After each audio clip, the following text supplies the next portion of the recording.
What? Again, David, thanks for coming back. What? Hey.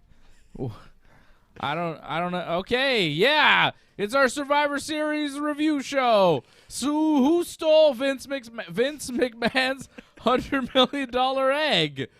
The Rock didn't show up. Johnny North is real sad, and Roman Reigns beat Big E, so he's real sad. Everybody's sad. I'm doing all right. How you doing? You like the pay-per-view? What was your match of the night? How's Charlotte feeling right now? She lost to Becky. Let's do this thing. Start. Yeah,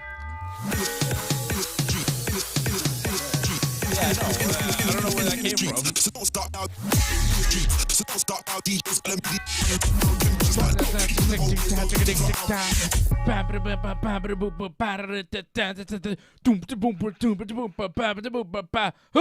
Slave to the rhythm. Yo.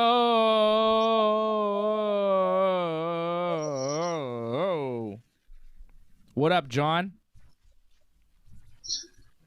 Well, Survivor Series, not the best Survivor Series I've ever seen, but not the worst. I mean, I think it started good. What was the worst? If this was not the worst. If this was not the worst, what was the worst? This was not a good Survivor Series. I wouldn't say it was the worst Survivor Series either. But if we're going to, rank the worst Survivor Series of all time, I think you could fairly put this one on it. This will be on the list of worst Survivor Series ever. It was not good. It was not a good show tonight. Do you like it, John? You had fun tonight? It started well. Yeah. Shannon agrees, I think. Shout out James Budd subscribing. I thought the first 2 matches were great, but then it went downhill. I felt like the Battle Royal, things started to take a turn for the worse. Yeah. And then the Women's Survivor Series match happened, and it was like, well, that killed the show. That was not good. It lasted way too long. I thought a lot of stuff was long. You thought the men's Survivor Series match was great? You said the first 2 matches. I'm guessing you're talking about the men's Survivor Series match. Of course, Becky Lynch versus Charlotte Flair. Becky getting the win. I thought that match was the match of the night. I don't think anything was better than the original match that we saw tonight. Becky versus Charlotte. Big win for Becky Lynch. Shout out Ray Cruz, renewing his membership of the channel. Thank you, Ray. Welcome to the universe. But let's do match of the night first. We'll do the rank on 10 on the pay-per-view. I think my match of the night, obviously, Becky and Charlotte. I don't think anything was better. We can talk about that men's Survivor Series match here in a minute, John. I did not like it as much as you did, obviously. But I really liked Becky and Charlotte. Becky coming out in that crazy outfit she was wearing with the red outfit, with the red boots, and it was really hiked up in her butt. There was a lot of Becky ass going on, serious wedgie action in that outfit. I wonder if, when those outfits are made and she's trying it on, like, does she practice wrestling in it? Does she realize what it's going to do when she starts moving around? Because there was a lot of Becky ass in that match. But once I got over that and I, stopped being distracted by that, I really enjoyed the match. It was a little distracting at first because it's not something you see very often from Becky, like her whole ass on TV.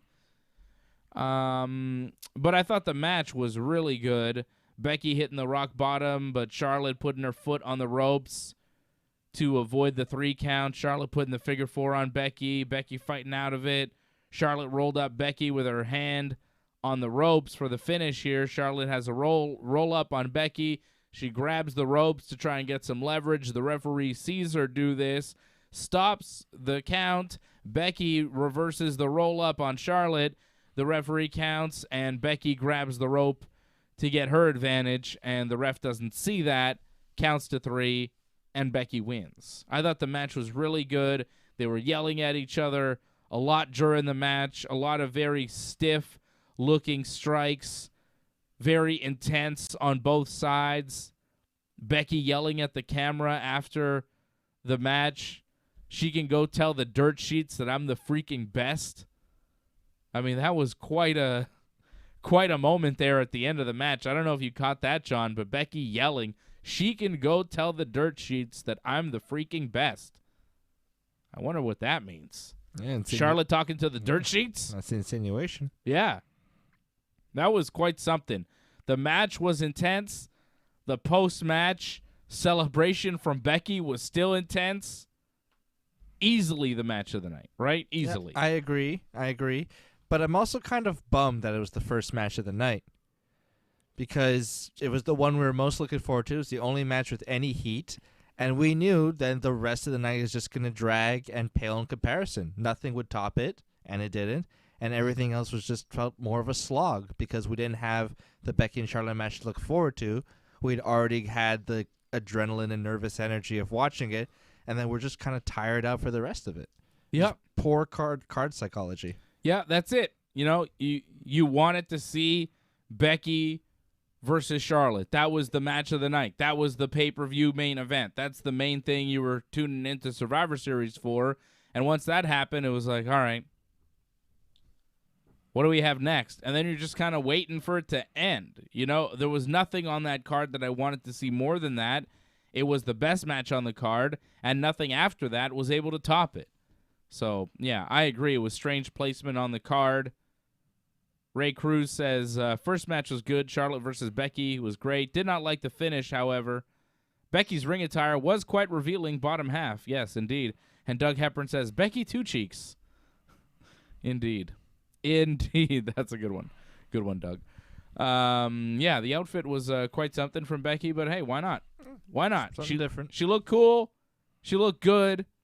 Go for it.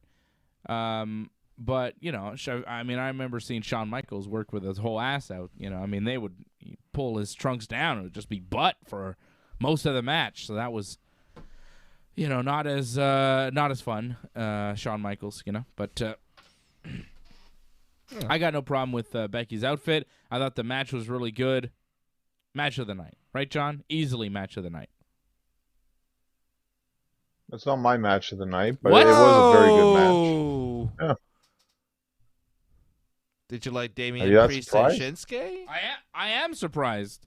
What Roman I and like Big that E? match too, but Are you going to say Roman and Big E? I'm not actually going to say Roman and Big E. I like that match, but I feel like they had a lot of trouble getting going because the crowd was kind of dead going into that, so that kind of hurt them. They got the crowd going, but I think it hurt the match a bit that it took so long. So what's your pick? So what's your match of the night? I got to go with the Raw Men's Survivor Series match. Oh. Disgraceful. Why? I thought that had the best energy. I really like the use of what they did in that match of Jeff Hardy. That was fantastic. That was great booking. That was them actually realizing, hey, Jeff Hardy's really over, probably the most over guy in this match. And going into this, we thought Jeff Hardy's just going to be a nothing in this match. But they realized no, Jeff Hardy's the guy that should last all the way to the end, and he did. I just liked the way they placed it. It was right. Baron Corbin, eliminate him first right away. That was right. And Kevin, let Kevin do his little thing. I think it was kind of stupid, but whatever Kevin's doing, that's his thing. I just don't like the double heel turn. He already turned heel, now he's turning heel again. It's ridiculous, but fine. Super Let him heel. do it twice. Super heel. He's a big heel. Yeah, I guess. I guess to really enforce it. Yeah, you say Corbin was eliminated first, but really it was Kevin eliminated first. He eliminated himself. He walked out of that match as soon as it started. He was arguing to start the match. He was arguing with Seth, saying, I want to start the match, I want to start the match. He gets in, the match starts, and he just walks away and gets counted out immediately. How was that your match of the night? I don't understand. Our match of the night here, the Simon brothers are unanimous. We thought Charlotte versus Becky was the match of the night. What was your match of the night? I'm seeing Doug Hepburn, Angelo Contagonis, members of the team. Don't forget to become a member. Ray Cruz just become a member. Shout out Ray. Thank you for joining us, Ray.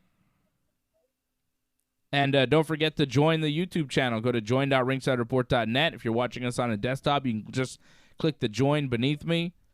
But what was your match of the night? Angelo, Douglas, Lorne, Ray Cruz, Matthew Henley. Shout out to Matthew. Christopher Brown.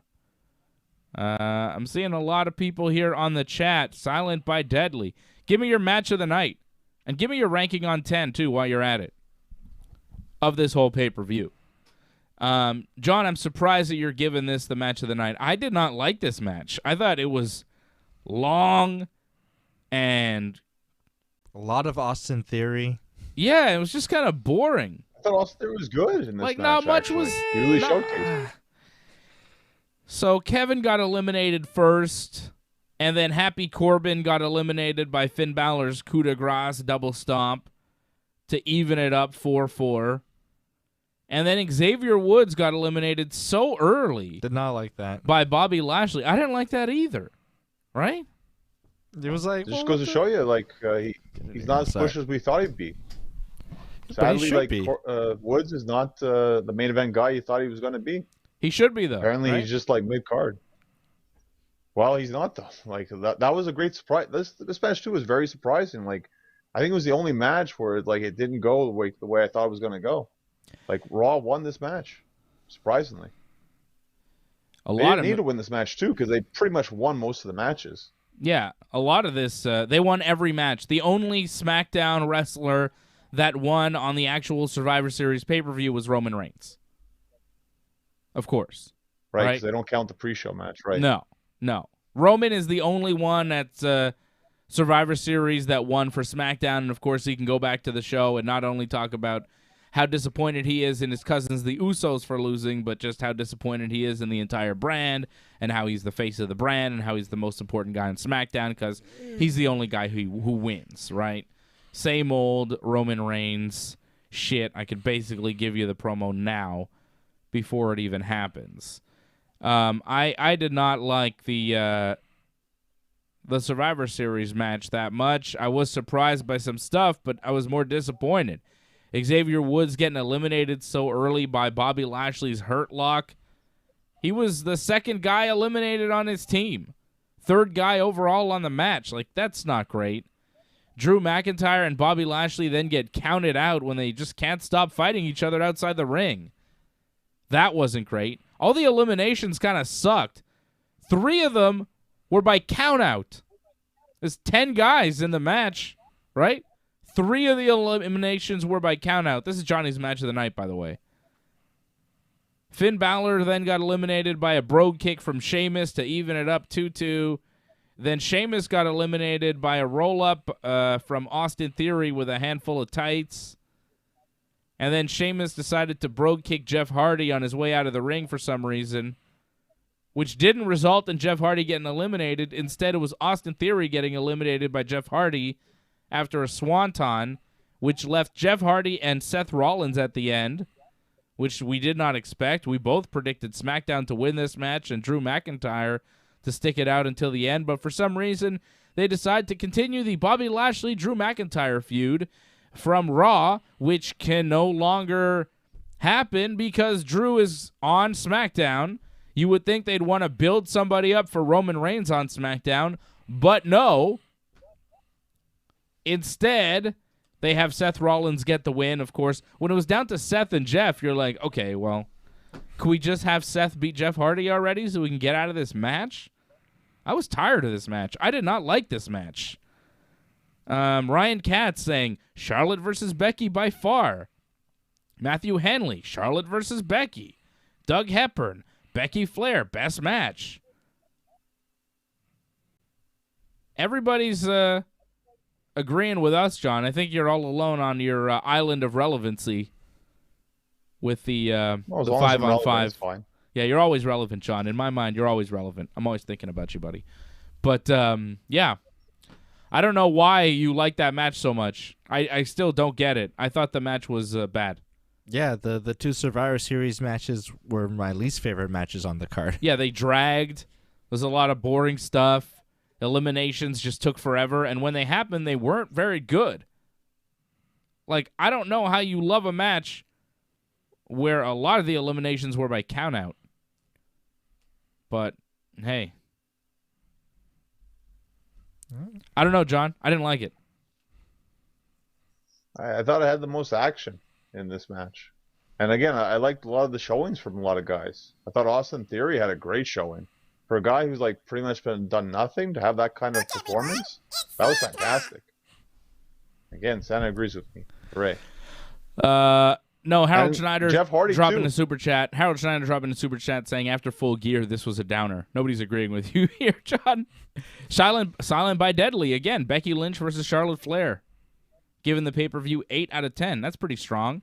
Ryan Katz giving it a 6. That's very strong. Wow. Doug Hepburn giving it a 5.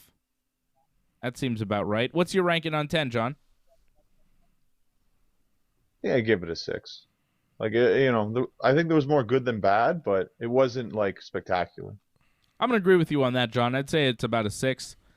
And I think the main reason why I rank it higher than like a 4 or 5 is because we saw a lot of Vince promos. And any show with Vince promos is good by me. Even though it was about a golden egg and shit, it was just Vince, you know? I love seeing Vince McMahon. I love watching him mumble through promos that are barely comprehensible, you know? I love seeing him, try to sell this $100 million golden egg. Like, I thought it was fantastic. I could not believe what they were doing with Vince McMahon. And I know Angelo checking in. Harold Schneider giving it a 5.5 on 10. Johnny's giving it a 5. Harold Schneider been a member of the universe for 7 months. Thank you, Harold. Angela wants to know about the golden egg. We'll tell you about the golden egg, Angela. Don't you worry. We're going to go deep on the golden egg. And we will definitely talk about the golden egg again tomorrow night on our Raw post show right after Monday Night Raw, because this golden egg story will continue tomorrow on Raw. Vince said. So there's that. The golden egg, pal. Where's my fucking golden egg? I give the pay-per-view. I think he said $100 million. Oh, what? I'm playing harsh critic again. The 4? The Charlotte Becky match and Vince were the only highlights, and that only amounts to a 4 from me. Because the more I think about it, like the 2 Survivor Series matches were no good. The Battle Royal was a huge showcase for Omos, who I get more and more like annoyed with every time I see him. Incorrect. The Battle Royal was a huge showcase for Pizza Hut. That too. It was a Pizza Hut commercial. That was a Pizza Hut commercial better. disguised as a Battle Royal. And the Roman finish also annoyed me too, and we'll get into that when we get to the match. So really, yeah, one of the worst Survivor Series pay-per-views. I think I remember 2013 being a particularly bad one, if that was the one where Big Show and Randy headlined it. But this one sucked too. This one was pretty bad though. There've been a lot of bad ones. Wow, Survivor 4. Series is it's a hard pay-per-view. There's few good ones. I don't like the Survivor Series style matches. I think 10-man tag matches are not great. But the egg, right? The golden egg, John. I mean, it's got to gain at least a point or 2 for me. I think just seeing Vince adds a point to my ranking on 10. I think without Vince, this pay-per-view is a 5. With Vince, it's a 6. Because I love seeing this crazy face on my TV. Look at this crazy guy with his golden egg. Look at my egg, pal. Look at the smoothness in his forehead. Yeah, he looks like he's had some work done on his face, like he's Botoxing or something's going on there, but it's yeah. So Vince shows up in a limo, and on the pre-show, he shows up, and this was the crazy. I could not believe it. The limo pulls up to the back of the arena. There's a bunch of wrestlers gathered. It's like the 24/7 people. Reginald is there. You've got Mace and Adam Pearce. Mace and T-Bar without their makeup, too, which was a little weird seeing that. I was like, oh, maybe they're not going to have makeup anymore. Nope, they were in the Battle Royal back with the makeup. So, whatever. It's just for the backstage. They weren't ready yet. Doesn't matter. Vince shows up, gets out of the limo. All the jobbers start cheering for Vince, of course, because he's Vince, I guess. And then Vince goes, whoa, wait a second. And he pulls out this golden egg, okay? Pulls out the golden egg. And the people are like, what's going on here? What is this? And Vince is like, no, now cheer for the golden egg. And they do. They start cheering for the egg because Vince told them to. Because that's chanting too, no? Probably. Yes, chanting egg, egg, egg, egg. Because, that's what Vince tells you to do. You're going to do it. Because that's how the WWE operates. This was on the pre-show, which was pretty crazy. So then Roman Reigns is headed to Vince's office. And Roman sits down, and Vince wants to show Roman the egg. And he says, this egg was given to me by your cousin. Nia Jax? No, The Rock. Didn't say Nia Jax. And he says, this egg is so amazing. It's not even a movie prop. You probably think this is a prop for the movie, but The Rock told me that this is really Cleopatra's golden egg, and it's worth $100 million. And you're like, what? The Rock gave you $100 million jewel-encrusted golden egg that once belonged to Cleopatra? Why would he give you $100 million gift? That seems excessive. Is The Rock a multi-billionaire? Maybe in Vince's world, this is a normal gift to give. $100 million egg? Secret World of Billionaires. that he doesn't have like armed guards to protect at all, which we found out later when the egg went missing, of course. So Vince goes on and on about how The Rock made his debut at Survivor Series 25 years ago, and the egg is worth $100 million. And then Roman Reigns goes, almost as much as my next contract. And then he leaves, and Vince looks a little bit shocked and puzzled by Roman's statements there. And then Vince is in his office again later on in the show, and Sonya Deville and Adam Pearce are there, and Vince notices that his egg has gone missing. And Vince tells Sonya to leave his office immediately and call the cops and tell them that the $100 million egg has been stolen. Vince wonders if it was a, quote, slimy member of the production crew who stole his egg, or maybe it's one of the superstars. But then I think he mumbled, no, they're too broken. We've already broken them. Yeah, what was that? What? Did he say that he's already broken all of his wrestlers? Like they're all just broken inside so they wouldn't have the guts to steal his egg? I don't really understand what the hell he was mumbling. Vince was particularly incomprehensible in this promo. Less with Roman, more with Pierce and Sonya. It's like he was getting tired and he stopped making sense. And then he demanded that Adam Pearce, interrogate all the superstars about the egg, and that he will get to the bottom of this tomorrow night on Raw. So then we go back to commentary, and they're like, does this mean all the superstars from Raw and SmackDown will be on Raw tonight to deal with Mr. McMahon? So I guess that's what it means, just Vince didn't have that come across in his promo. So commentary kind of covered for him. Yeah, it felt like he was making it up on the spot. It was weird. It was really weird. The $100 million golden egg. This has taken the spot as the worst ever egg gimmick at Survivor Series. The gobbledygooker is now the second worst. Like, gobbledygooker is now actually the greatest egg gimmick in Survivor Series history, and this is now the worst. The golden egg, the $100 million golden egg that was gifted to Vince and then stolen. Gifted to him by, of course, Dwayne "The Rock" Johnson on the 25th anniversary of his debut, and of course, Dwayne "The Rock" Johnson was nowhere to be seen, which seemed to disappoint Johnny quite a bit, and I think a lot of other people. I didn't expect him to show up, so I wasn't disappointed. But the golden egg, the mystery egg, such intrigue. the $100 million egg. Where's the egg, John? Who do you think stole the egg? Well, right away, I just think Triple H. A way to get Triple H back on television somehow, some way. I think people would love that a lot. You think Triple H stole the egg?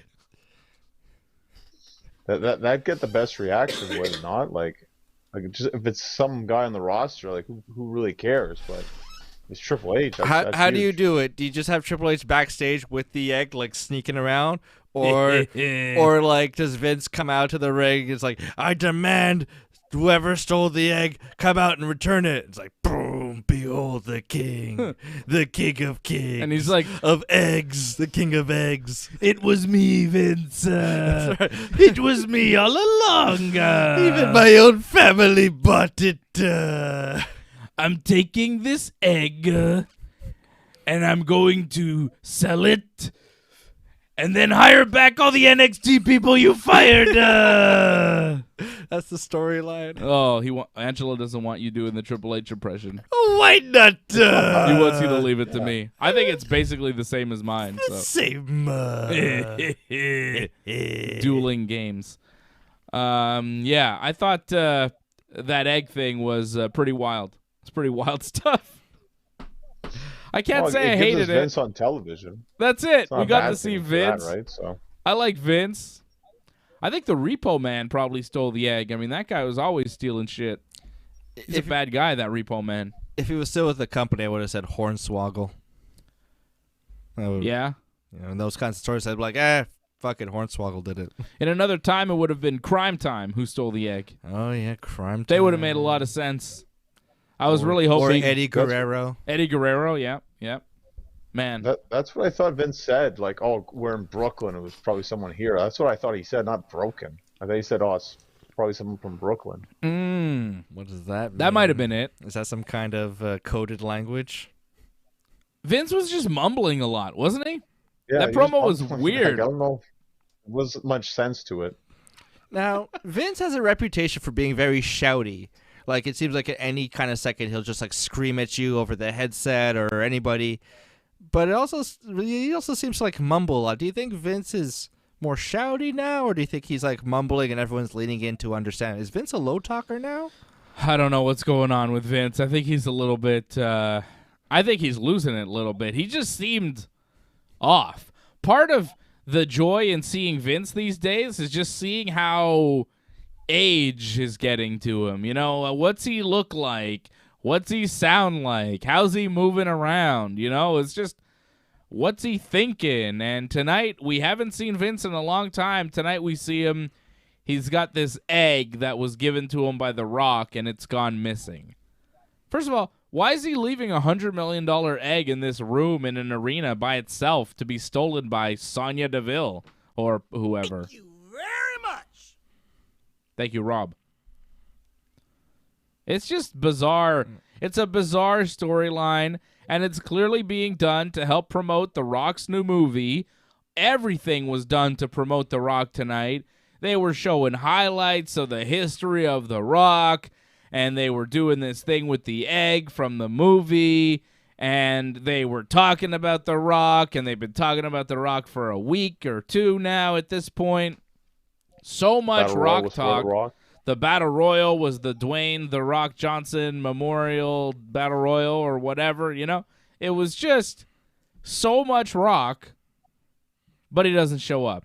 And you would think that after Roman Reigns just beats Big E clean in the middle of the ring, after a decent match, I thought it was fine. It wasn't my favorite, but it was all right.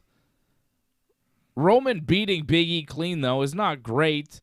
Doesn't help Big E very much. But you would think after that, maybe The Rock would show up and look at Roman, rock bottom Roman, do something. But, you know, they couldn't get The Rock because he's got better shit to do. You were disappointed you didn't see The Rock? Did you really think that The Rock was going to show up? Because I did not. In fact, I got a tweet sent to me earlier, and it was sent to you as well. Right? I don't remember. Like, you have to remind me here. Yeah, it was Paul Wong who sent us this tweet. And he goes, The Rock is showing up. This was 4 hours ago at 8 p.m., okay? And then you replied, he goes, The Rock is showing up, right? And then you replied this. You replied this, thinking, maybe he is. And then I go, I think they're just kissing his ass in hopes that he'll work some dates for them in the future. Which is exactly what it was. I was hoping I was wrong. Hey, I can be surprised just like anybody else. But it just felt like, Rock's not actually showing up because the match with The Rock and Roman Reigns is going to be at WrestleMania 2023, not 2022. So there's no reason for The Rock to show up this far in advance unless they really want to build it. And, hey, that would be good, but the WWE isn't into those really long-term stories. So probably not. I did not expect The Rock to show up. I thought they're just promoting him because they like promoting him because, you know, they want him to like them. They're kissing Dwayne's ass so that Dwayne will give them as many dates as possible in the future when he does come back. Next time they're in L.A. That's all it is. They just kissed Dwayne's ass. I mean, when Vince had his egg stolen, he's like, Dwayne's going to be so upset. You know, like even Vince in his promo is worried about Dwayne's reaction. And Vince doesn't even know Dwayne's story. He said Dwayne came into the WWF with $7 in his pocket. That's not The Rock's story. That's not exactly what happened. I thought he had the $7 when he was playing for the CFL or something. Like that was like the lowest point of his life. Yeah, I think so. It doesn't really matter when he had $7. I think what matters is that The Rock wasn't there, and I, was never expecting him to be there. And I don't expect him to show up until, the later part of 2022, if not early 2023. He could have done a via satellite kind of promo. The Rock thanks his millions of fans, like he did during the Cena feud. He'd sometimes, do like a via satellite promo. He could have, but it just wouldn't fit, I guess. Or this was not about him making an appearance. This was about the WWE paying homage to The Rock because they love him and they want to curry favor with him. That's all this is. It's just the WWE saying, hey, Dwayne, don't forget, we love you. Please come back. Please. We need a rating. Desperate. It's desperate. And it's also, a bit of a bait and switch because they want to lead the fans to believe that The Rock will show up. They want you to tune in thinking, oh, I might see Rock tonight. They don't care, that you're disappointed at the end of the night. You tuned in. That's what they did. They tried to make some people believe that The Rock might show up. Johnny, you thought The Rock might show up. They worked you. I just thought they overdid it. Like, you can't do, that much promotion for The Rock. Like, it's one thing for the Battle Royal. It's one thing for the movie. Then you're showing, career highlight. Going into the main event, there was something about The Rock.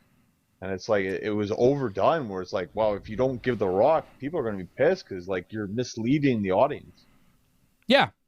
They're trying to make the audience believe that The Rock was going to show up in some shape or form and interfere with Roman Reigns. I mean, the fact that Roman and Vince were doing that backstage promo and Vince just goes on and on about The Rock and Roman seems a little perturbed by it, you thought, oh, okay, maybe they're building something. Planting some seeds. They're trying to make you believe that The Rock's going to show up, but he's just not. Like Angelo says, he's in Australia right now. He's not anywhere near Brooklyn. Roman beat Big E tonight in the main event. Big E was wearing Seinfeld-inspired gear, which was pretty cool. I don't know if you noticed that. A lot of Seinfeld quotes on the gear. Hello, Newman, Kavorka. Giddy up. Giddy up.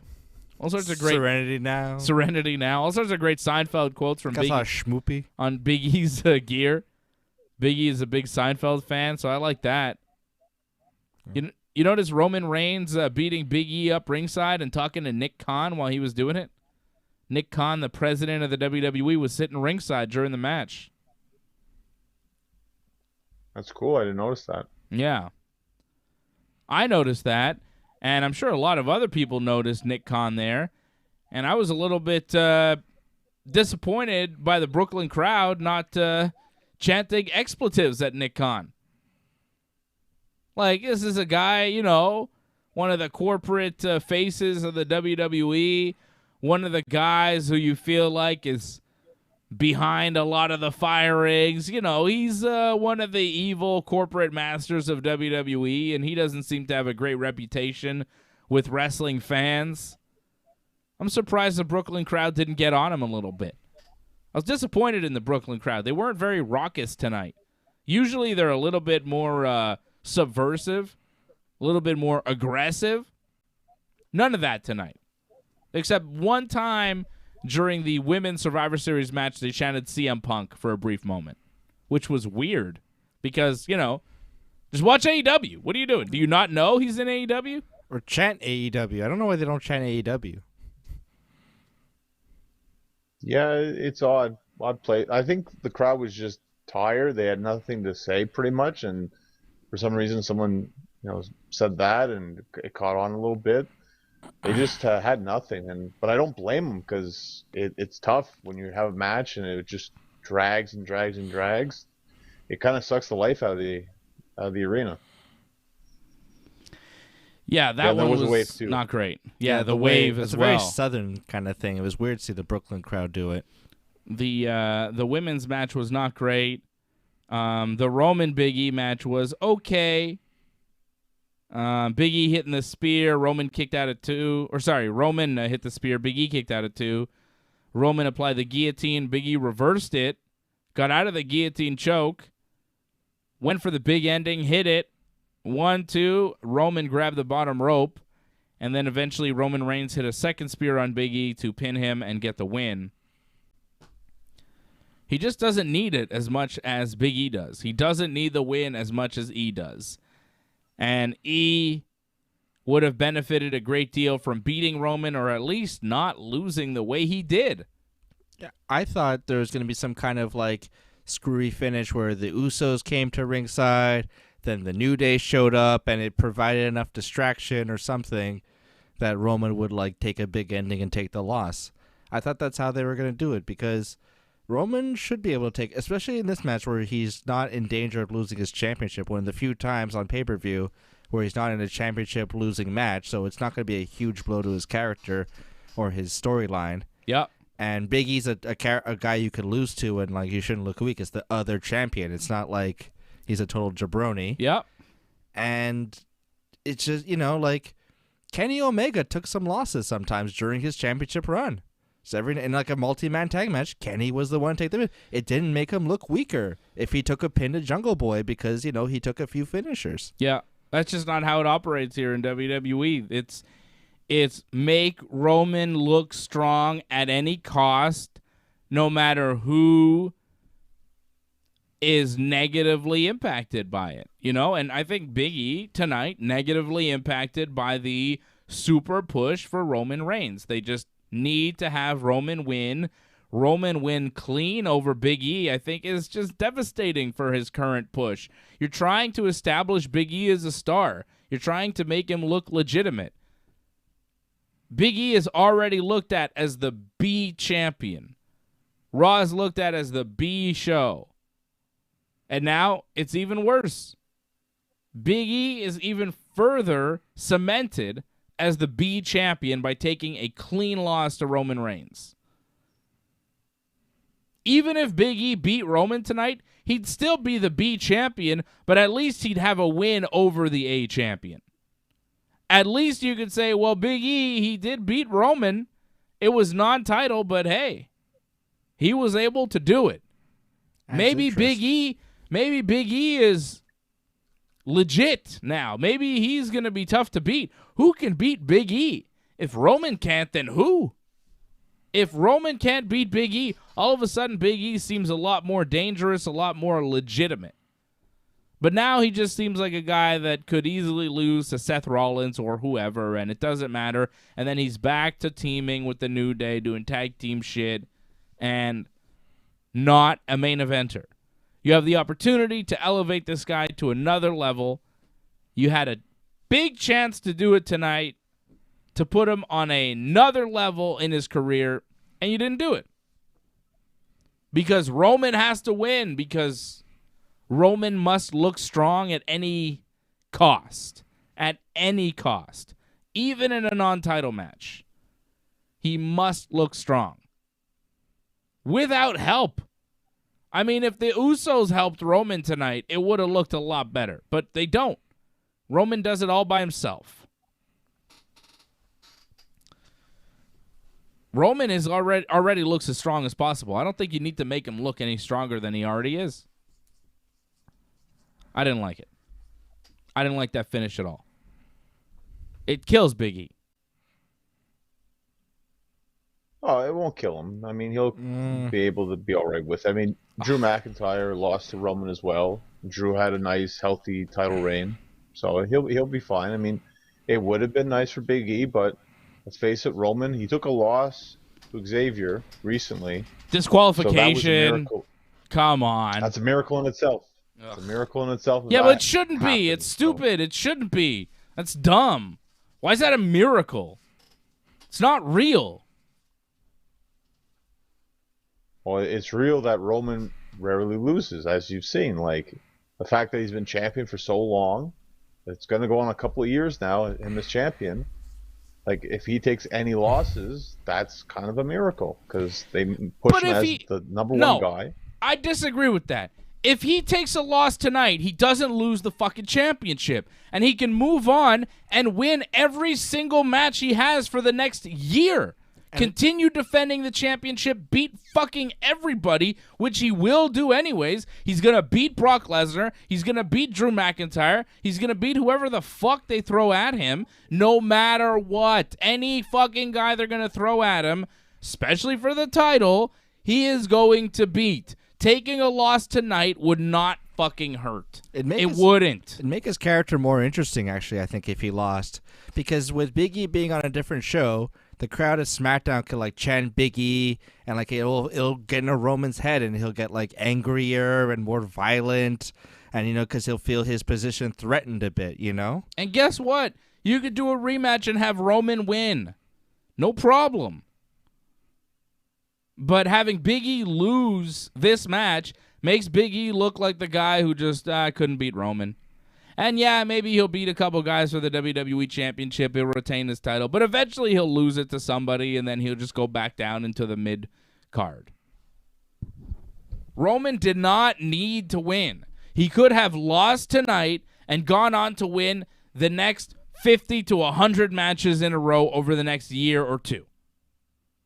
He doesn't have to lose another match until he wrestles The Rock, and even then, in April 2023, he'll probably win that one too. He doesn't need to win everything. And if he does win everything and goes down with an injury, what do you have left? Because you haven't built shit around him. Jack shit. Because he hasn't put anybody fucking over. So if he goes down, you're left with nothing. You go back to Goldberg. We've seen that happen. It's fucking pathetic. We've seen Roman like leave, for different reasons, and then like they're like stuck with a big vacuum at the top because no one's strong. And yeah, it's not good. And I lost my train of thought. It's not good. Yeah. It's just not good. Roman could have lost tonight and remained the top guy easily. But instead, they have Big E lose clean. And then you see there's a limit to how far Big E's going to go. Him losing tonight shows you there's a limit. He's not going to go that far.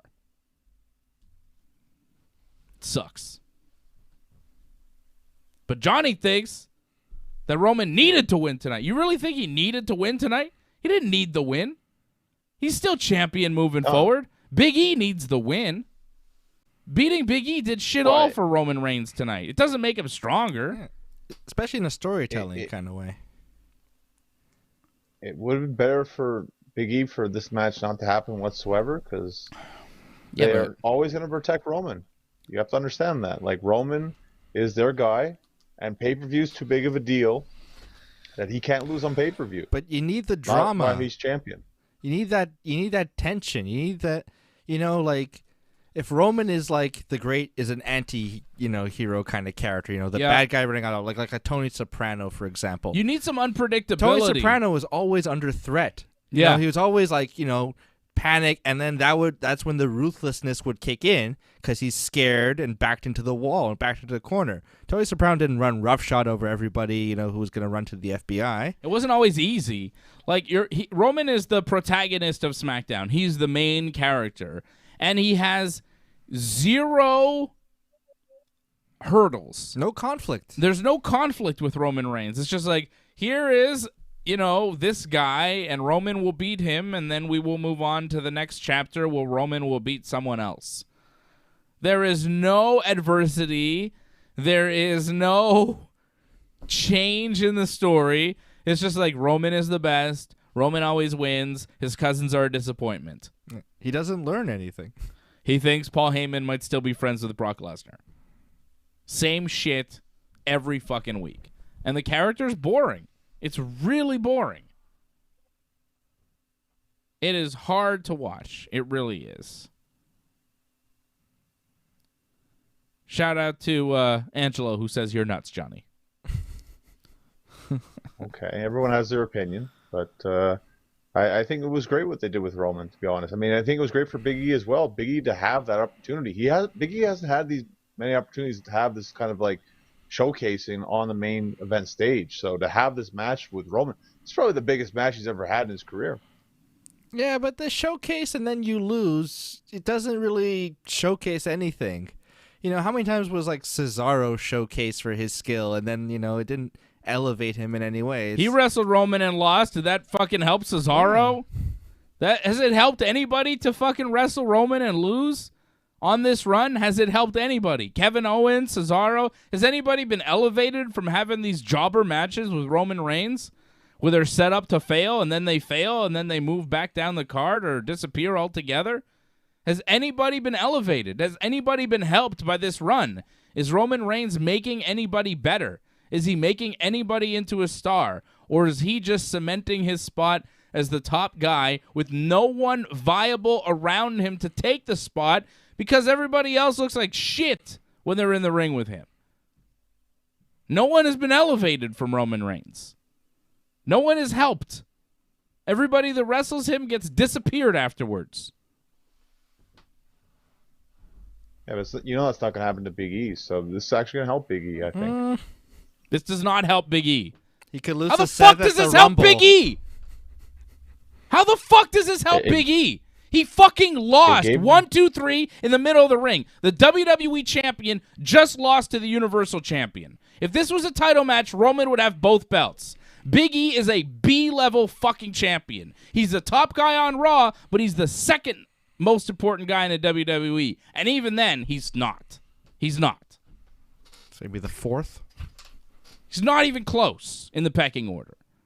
He means jack shit. And you see this at the end of the show. They don't have big plans for Big E. They don't want to elevate Big E to another fucking stratosphere. They want to keep everybody below Roman. Big E is not helped by this match. That's the fucking WWE talking. That's your fucking brain being warped by the WWE. Oh, well, you're better for having wrestled Roman Reigns at Survivor Series. What an opportunity. You get to wrestle Roman. Who gives a fuck? It was like when CM Punk was leaving. It's like, wait, at WrestleMania, you get to wrestle Triple H. Yeah, it's like, who cares? The fucking honor of wrestling Triple H. It's a joke. It's a fucking joke. Big E is not helped whatsoever by losing to Roman Reigns tonight. He looks like a fucking jabroni. He comes to Raw as a loser. The WWE champion is a loser. He lost clean to Roman Reigns. Didn't even take that much effort from Roman. Didn't have to choke out Big E. Big E just got pinned from a spear like any old regular jabroni. Big E looks like shit after this. I don't understand how you say this fucking helps Big E.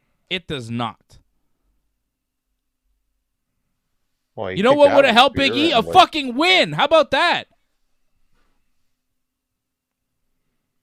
You don't see many people kick out of a spear. And he also got up after like so many Superman punches. Again, not everyone does that.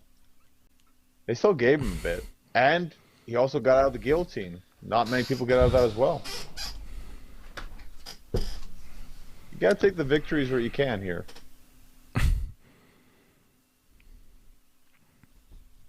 I don't think it amounts That's ridiculous. to much at the That's end. ridiculous. Give him a win. It doesn't fucking matter. It's non-title. Give him a win. Take the victories where you can. Hey, you kicked out of this move. That's pretty good. Come on, Everyone man. kicks out like a Superman Get punch. the fuck out of here. I'm not. Yeah, I but he don't got up after Superman punch. He didn't even kick out. You're just wrong, John. I'm just gonna stop talking about it because you're wrong, and I'm moving on because I'm done with you and this fucking match with Big E losing when he should have fucking beat Roman. It's pathetic.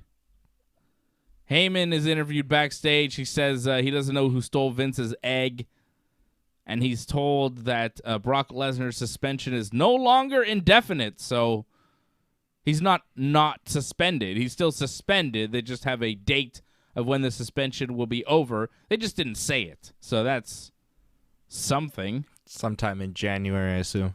I guess. Started promoting their next pay-per-view tonight, January 1st, the day one. The Women's Survivor Series match was won by Bianca Belair for Team Raw. Team Raw won every match on this show except for the Roman Reigns match. Carmella eliminated by Toni Storm real quick after Carmella was going for her mask to make it 5-4 for SmackDown. Zelina Vega was then eliminated by Toni Storm to make it 5-3 SmackDown. Toni Storm then eliminated by Liv Morgan to make it 4-3. Liv Morgan eliminated by Sasha Banks after a frog splash that Sasha did right after Shotzi did some weird frog splash that looked terrible. Looked like she was going for a double axe handle, but it was like a frog splash. You see that Shotzi frog splash? That was not good. So then Liv Morgan... There was a lot in this match. Yeah, this match was bad. It was 4-2 SmackDown at that point after Liv Morgan got eliminated. Then Rhea Ripley got eliminated to make it 4-1 SmackDown. Bianca was down 4-1 by herself, the lone survivor for Raw, and she came back to win. Sasha Banks got in a fight with the rest of her team, with Natalya and Shotzi and Shayna, right? Sasha got into a fight with them ringside, which got her counted out, so that eliminated Sasha.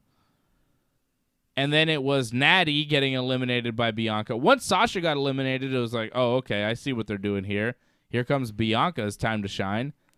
Because once Sasha got eliminated, it was just Natty, Shayna, and Shotzi. So you figured Bianca was going to beat all of them, and she did.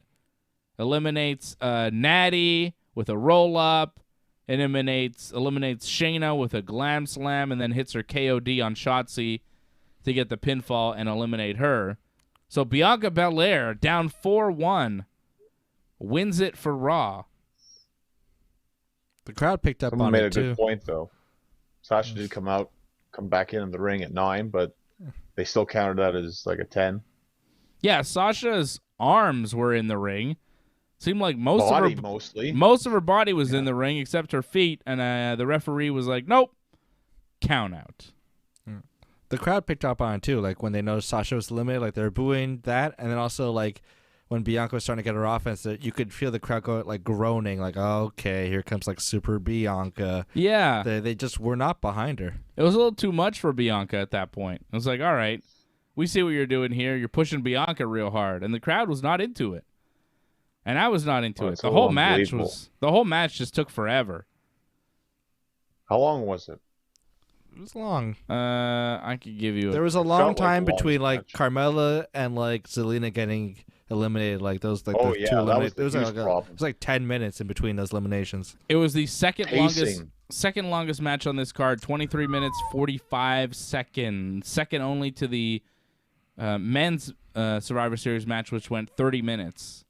Oof. This one, the women's, just under 24 minutes. 2 minutes longer than the Roman Reigns Big E main event. And I was just, looking at the time at this point, watching this pay-per-view here, and it's like 10:30, and this Women's Survivor Series match, there was like one elimination at 10:30 at night. I was like, uh-oh. The guide on the TV says this pay-per-view is ending at 11, but I think it's going to be 11:30, and that's pretty much what we got.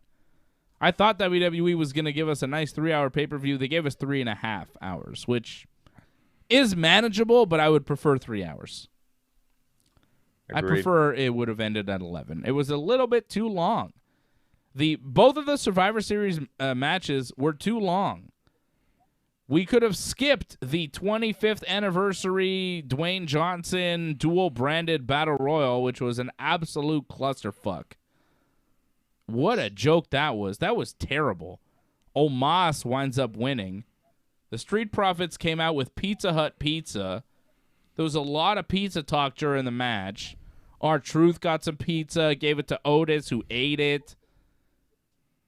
At one point, Sami Zayn... during the match. It was what? Bad. The fact that they had these talks in the match. Like, the match would just stop for the talks. Yeah. That was the worst part. Hey, let's stop the match and I'll talk about pizza in the middle of the ring. Let's talk about how much we want to eat some pizza, Otis. How about that? I felt bad for Otis. He had like a mouthful of pizza and he had to like run and like flip over the ring. And you could see him still like chewing. Like, it's a choking hazard. Sami Zayn at one point. So this was a Raw and SmackDown dual branded battle royal. And they were all wearing like the T-shirts for their brand. Like all the Raw people were wearing Raw shirts, and all the SmackDown people were wearing SmackDown shirts. Sami Zayn at one point was like, "Hey, Cesaro and Ricochet, we're all SmackDown guys. Let's team together and try to win this for the brand." And they're like, "No, fuck you, Sami Zayn." They start beating the shit out of him. And then the Street Profits eliminate him. The Street Profits on Raw. It didn't make any sense. What about brand supremacy? Everybody was just eliminated. Everybody, Otis, got eliminated by a Raw guy. I think everybody was just... Omos was eliminated. Yeah. Raw people left and right. It made no sense. Omos won the thing with 12 eliminations. 25 guys in this. Omos eliminating most of them. Half of the eliminations were done by Omos. Guy. Yeah. It was Omos. AJ Styles was eliminated from the match, kind of by Omos, but still celebrated with him afterwards and went for the pizza, but Montez stopped him and then started throwing pizza into the crowd. Entire pieces of pizza, just tossing Pizza Hut slices into the crowd. A lot of pizza was thrown into the crowd tonight. I don't know how that works. And it says something about the quality of the pizza when you can throw it like a frisbee and it goes far, and the toppings don't seem to fly off. They seem to be glued to that pizza. I don't know how good that pizza is, but I like Pizza Hut. It's all right. I kind of like Pizza Hut. Maybe I like a stuffed crust pizza. It's pretty good. They were in Brooklyn though. I mean, the pizza selection. There's good pizza. I mean, they can't say, "Hey, we're WWE, eat famous original Rays." No, but have some Pizza Hut. Have some good New York slices. Yeah, that was a Pizza Hut commercial disguised as a battle royal that Omos won. That was a fucking abomination of pro wrestling. Yeah, nothing good came out of that. And like nobody gives a shit about brand supremacy. It was ridiculous. What about the brands? Probably the lowest point. I don't know what was lower, this or the women's Survivor Series match. These were definitely the low points of the show, without question. It was awful. It was awful. Who was in this match? We had, of course, Omos, AJ Styles, Drew Gulak, R-Truth, Otis, T-Bar, Cedric Alexander, Chad Gable, Eric and Ivar, the Viking Raiders, Humberto, Angel Garza, Jinder Mahal, Wanky Shanky, Shelton Benjamin, Mansoor, Robert Roode and Dolph Ziggler, Sami Zayn, Commander Aziz, who got eliminated by Omos, which was interesting, Apollo Crews, AJ Styles, Angelo Dawkins, Cesaro, and Montez Ford. No Veer Mahan. Yeah, where was Veer Mahan? No Veer. Only so many guys can be in this. I guess so. Yeah, this was bad. Like, after the Becky Lynch-Charlotte Flair match, I know you liked them. It's Santa! Thank you, Angelo. I know you liked the men's Survivor Series match, but, we didn't. So after that Becky-Charlotte match, everything was pretty shitty for a while. In fact, the rest of the pay-per-view was kind of bad. I didn't like the men's Survivor Series match. I did not like the Battle Royal. The men's Survivor Series match was interesting in the way that the eliminations were going and, like, who's going to get eliminated next. And I wasn't expecting Drew McIntyre to not be there or Xavier Woods or stuff like that. So that was interesting, kind of the way it was booked. But as far as the in-ring action, I didn't love it. The 25th Battle Royal thing, that was garbage all through and through. RK Bro getting the win over the Usos. That match was just kind of basic. Randy's RKO on the Uso who jumped off the top rope, and then Randy hit the RKO. That was a nice little finish, but other than that, nothing special. And then we had the Women's Survivor Series match, which was also garbage. And then we had Roman Reigns and Big E, which was an okay match, but the finish was just kind of not that creative and pretty disappointing. So, yeah, after Becky and Charlotte, which was excellent, everything else was pretty bad.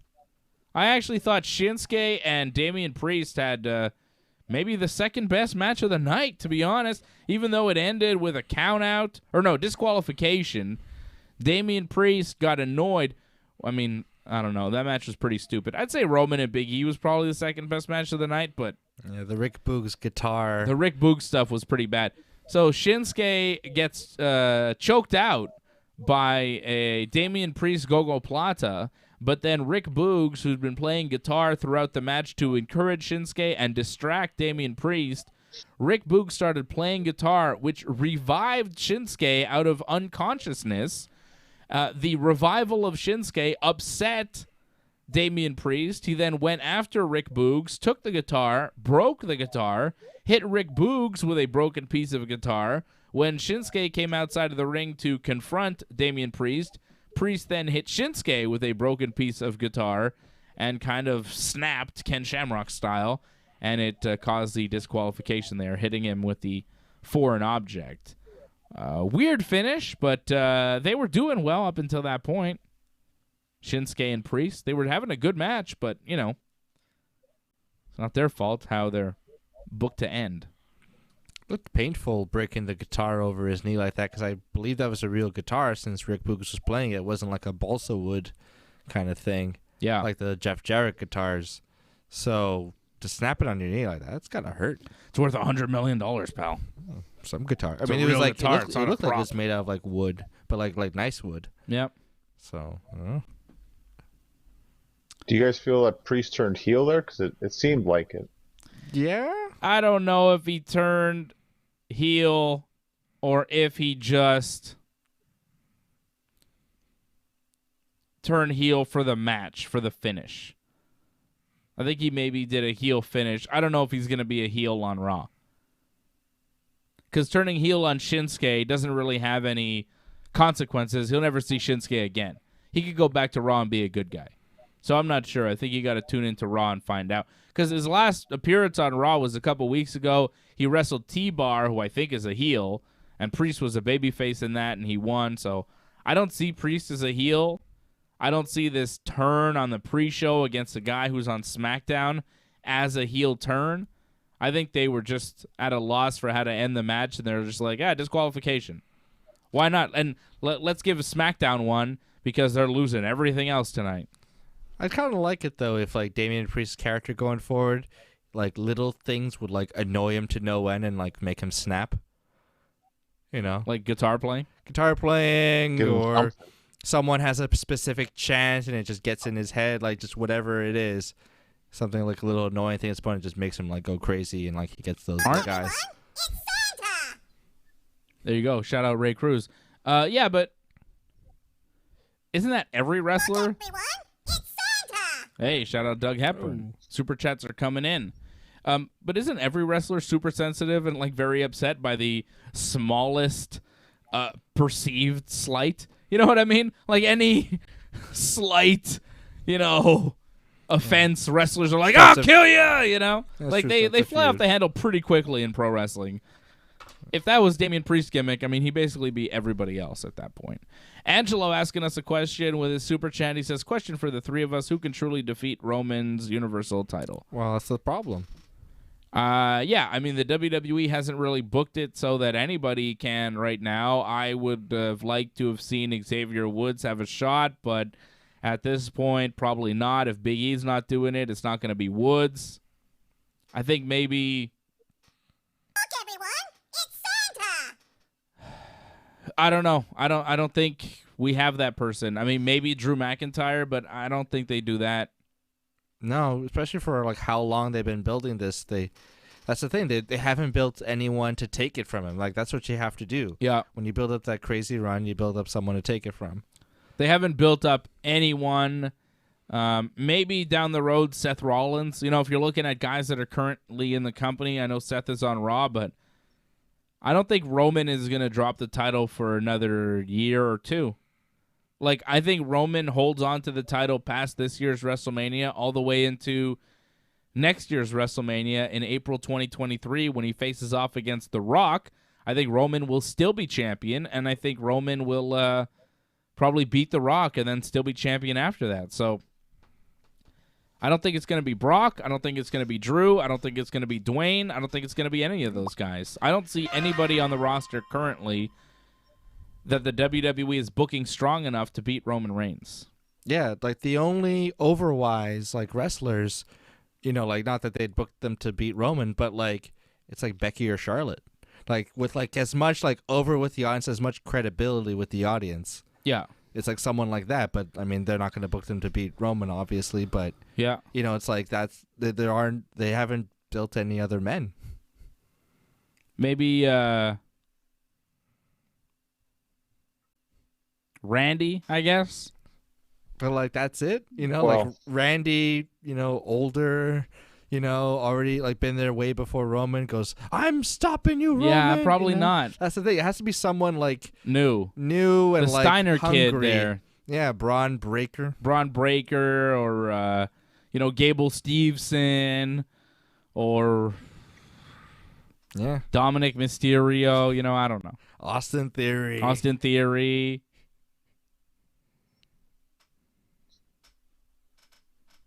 Look, everyone. Getting some weird messages there, it looks like. Yeah, we are getting But some Angelo weird in the messages. chat, that's awesome. Is that a 2001 A Space Odyssey reference? Is it? I mean, I see the HAL, so I figure I don't know what the hell's going the on. HAL computer. There's some weird I'm seeing weird messages we're getting from Facebook tonight. The Facebook Zuckerberg. chat is a little wonky, which I'm not surprised by. The YouTube chat is strong. Getting the super chats coming in fast and furious. Doug Hepburn says, thanks again, guys. Always have to super chat when there's multiple impressions on the show. Here you go, Doug. Got the Vince and Triple H in for you tonight. We have others. Ray Cruz dropping a super chat. He's a Dave super fan. I love it. I love it. Patrick C. Hamilton dropping 777. Classic Patrick super chat. He says, don't watch WWE. I watch Ringside Report. Oh. That's the way to go. Do your impression of Rey Mysterio in pain. Ah!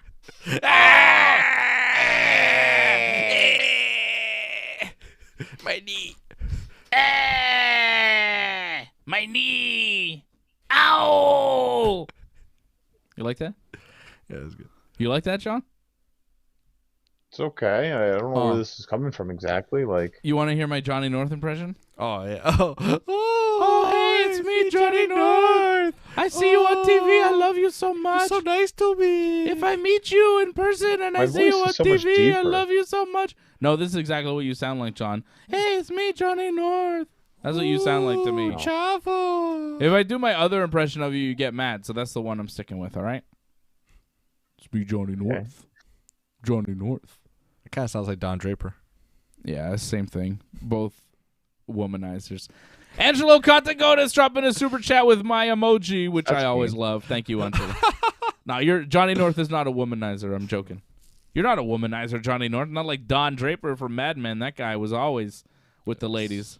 We just I oh, get there's with the head cut off thing. You gotta Smiley. work in your Photoshop, whoever did this. Smiley face John. Smiley face John. Hey, it's me, Johnny. Hey John, I gotta ask you, your sweatshirt, is that the Trailer Park Boys, but like the Powerpuff Girls? Yeah. Correct, yes. Oh, very nice. Very nice. Is that official or like third part, like Etsy or something? No, it's official, yeah. Oh, yeah. I don't think they sell it anymore, though, because I think they came out with a new merch set now That for the makes sense. holidays. Oh, yeah. Angelo Contagonis with that super chat is the super chat leader of the night. Thank you, Angelo. Thank you, Angelo. Shout out to Brian Firth as well. Hello, Brian. Still, eh? You stopped for some reason, Angelo? What happened? What do you mean? He said, we still love you. And it's Oh, like, yeah. really? Like, why'd you stop? Well, maybe before you were just being ridiculous and Angelo called you out on it. He said, you're nuts, Johnny, before when you were talking about how great the 10-man tag was and how Big E losing to Roman was a good thing for some reason. A good thing for Big E, which makes no sense, but hey. I stand by it. Yeah, well, you stand by a lot of ridiculous shit that you shouldn't stand by, so I'm not surprised. It's what's best for business. Oh, fucking John. Are you Triple H now? Fucking John. Circa 2013. John, you are a B+ player at best. Get it together. Oh, we're not Wednesday nights here yet. Don't worry. The little guy's coming back on Wednesdays. Yeah, I know you'd be so excited if it was Wednesday, John. I know it's not Wednesday night because I don't hear Johnny North going, "Oh my God, Tay Conti, I love you so much, Tay Conti, you're the best. You're my favorite wrestler in the world. Oh, Tay Conti, I haven't even met you in person, but I know you'd be so nice to me." You know, it's funny. We probably won't see her for a while because like she's not in the tournament, right? Now it's all about the tournament, so she's probably not going to be on TV for a very long time. Look at this guy following Tay Conti's career like it fucking matters. Get out of here, John. TBS tournament. I think Thunder it was- Rosa and Jade Cargo are going to wrestle. Should be interesting. You call her Jade Cargo? Jade Cargo. Jade Cargo, brother. She could carry some cargo. No, Cargill. I think they're going to wrestle. That could be an interesting match. Yeah. Thunder Rosa versus Jade Cargill. Thunder Rosa's not ready for this shit. She's going to get destroyed. I feel like Cargill! Jade's going to win the belt. Cargill's winning that belt. She's that bitch. Is it Well, let's wait and Shivani? see. I mean, again, we got a couple more Excalibur. matches left. Excalibur was like, "Oh, that bitch, Jade Cargill." It's like, no, you're putting the emphasis on the wrong word there. It's that bitch, not that bitch. Oh, that bitch. No. Oh, Excalibur. All right. John, final thoughts? Survivor Series? Well, we're done the pay-per-views now, at least. Now we can just, relax, chill until the end of the year. It's going to be relaxed now. Bunch of shows, nothing too major, I think. It's good. Just relax now. Just relaxing holiday season, eh, John? You're just cruising into the holidays. Ring in that white Christmas. Just relaxing. Just chilling. By the fire. Watching old Well, Bing doing Crosby these like movies. 1 o'clock in the morning shows aren't fun, so I'm glad actually. I'm glad you're enjoying yourself here on the Ringside Report Network, John. It's not 1 a.m. I pushed through. It's almost 1. All right, John. Well, you're done. All right. Well, the pay-per-view ended. Like, what were we supposed to do? Go to bed, John. We have a busy month of December coming up, John. I know you think you're cruising into the holidays, but you are not. We are not cruising. We are powering through. You have any announcements you want to make for December 10th or not yet? Nope. Okay. Definitely not. Cool. Oh. Well, that's bad news. All right. Thank you. I will be back here tomorrow night after Monday Night Raw. I think this guy's going to be back here with me. Think How about so. that? John will not be here because he doesn't want to stay up late. Johnny likes to go to bed early. You know? He says beauty rest. I like that music we had going to play me out. Where was that? That was nice. Christmassy. Let me get some of that back. Give me some. Give me some of that. Hey. All right. Getting ready for the holiday season, John. Getting ready for Christmas. Sounds like wonderful Christmas time a bit. All right? It's almost Christmas, baby. And Hanukkah. We're almost we're 3 days away from a month till Christmas. Get your Black shopping Friday's done coming. early. Black Friday's coming up on Friday. Happy Thanksgiving to all my American friends. My most anticipated movies coming out on Christmas. Christmas movies. I don't give a shit. All right? And I'll be back tomorrow night after Raw for more. And hopefully tomorrow night we will finally find out who stole Vince McMahon's $100 million egg. Damn it. Like the video, subscribe to the channel. Shout out to Angelo. You are the super chat leader.